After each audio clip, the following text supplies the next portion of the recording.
शरद पवारांच्या हातातून पक्ष आणि चिन्ह गेल्याचा मोठा धक्का त्यांच्या कार्यकर्त्यांना बसलाय। हे दुःख व्यक्त करण्यासाठी कार्यकर्ते वेगवेगळ्या मार्गांचा उपयोग करताना दिसतात। काही जण सोशल मीडियावर पोस्ट टाकतायत, काही जण जाहीर निषेध नोंदवतायत, तर काही जण पारावर चर्चा करून आपलं दुःख शेअर करतायत। पुण्यात मात्र हे दुःख शेअर करण्याचा एक वेगळाच प्रकार दिसून येतोय। काय आहे हा प्रकार? पहा आमचा खास रिपोर्ट हलक्यात घ्या।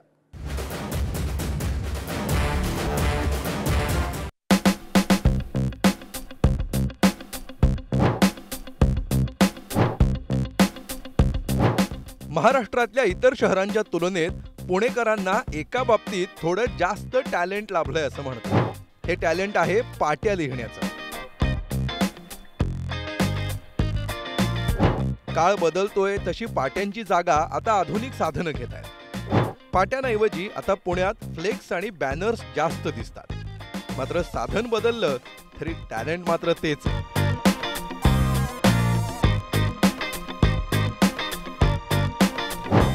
तर या बॅनरवर मुख्यमंत्री एकनाथ शिंदे आणि उपमुख्यमंत्री अजित पवार यांचे फोटो छापण्यात आले। पक्ष चोर हा हॅशटॅग वापरत दोघांच्याही फोटोभोवती दावण गुंफण्यात आली। त्याखाली ढवळ्या शेजारी पवळ्या बांधला, वाण नाही पण गुण लागला अशा ओळी लिहिण्यात आल्या।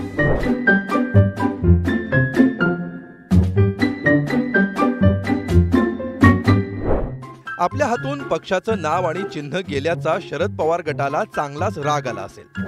मात्र हा राग काढण्यासाठी बॅनरचा वापर करणं ही खासियत पुण्याची की पवारांची अशी ही चर्चा रंगली आहे। साधारणतः शुभेच्छा देण्यासाठी किंवा अभिनंदन करण्यासाठी राजकीय कार्यकर्ते बॅनरचा उपयोग करतात। मात्र टोमणे मारण्यासाठी बॅनरचा उपयोग कदाचित पहिल्यांदाच झाला असावा अशी चर्चा आहे।